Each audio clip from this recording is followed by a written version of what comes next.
Facebook marketing কোর্সে আপনাকে স্বাগতম। ফেসবুক মার্কেটিং হলো ফেসবুক প্ল্যাটফর্ম ব্যবহার করে মানুষের কাছে আপনার বিজনেস এবং ব্র্যান্ডকে জানানো এবং পৌঁছানোকে ফেসবুক মার্কেটিং বলা হয়। ফেসবুক মার্কেটিং কথা যখন আমরা বলি তখন দুই মার্কেটিং কথা বলি, organic marketing, paid marketing. Organic marketing হলো টাকা ছাড়া আপনার বিজনেস এবং ব্র্যান্ডকে মানুষের কাছে পৌঁছানোকে অর্গানিক মার্কেটিং বলা হয়। পেইড মার্কেটিং হলো টাকা দিয়ে মানুষের কাছে আপনার বিজনেস এবং ব্র্যান্ডকে জানানো এবং পৌঁছানোকে পেইড মার্কেটিং বলা হয়। অর্গানিক মার্কেটিং এবং পেইড মার্কেটিং মধ্যে প্রধানত কয়েকটা পার্থক্য আছে। তার মধ্যে দুইটা পার্থক্য বেশি মানুষের ফোকাস করে।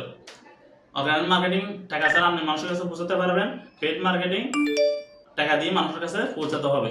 অর্গানিক মার্কেটিং আপনার বিজনেসকে ট্রাস্ট করতে সাহায্য করে, পেইড মার্কেটিং আপনার বিজনেসকে সঠিক অডিয়েন্সের কাছে পৌঁছাতে সাহায্য করে।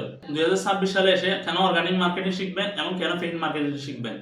ধরুন আপনি নতুন একটা পেজ ক্রিয়েট করলেন, তারপর আপনি একটা কন্টেন্ট আপলোড করলেন আপনার পেজের মধ্যে, তখন ওই কন্টেন্টের উপর পেইড মার্কেটিং এ কাজ শুরু করলেন, অর্থাৎ অ্যাড রান করলেন। তখন আপনার কন্টেন্টকে ফেক এবং স্ক্যাম মনে করবে, সাথে সাথে ওই কন্টেন্টকে স্কিপ করবে। 2026 সালে মানুষ অনেক স্মার্ট, কোনটা পেইড কন্টেন্ট কোনটা অর্গানিক কন্টেন্ট সেটা তারা বুঝতে পারে। যখন মানুষ স্ক্রল করে তখন মানুষ দেখে এটা কি অর্গানিক কন্টেন্ট নাকি ফেক কন্টেন্ট।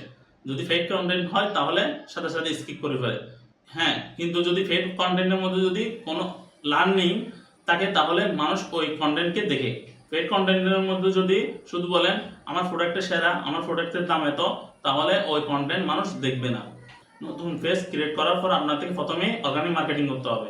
যখন আপনার বিজনেস এবং ব্র্যান্ডের উপর মানুষ ট্রাস্ট করতে শুরু করবে তখন আপনি পেইড মার্কেটিং চালু করতে পারবেন।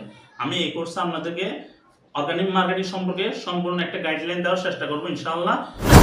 যদি আগ্রহী হয়ে থাকেন তাহলে পরের ক্লাসে দেখা হচ্ছে।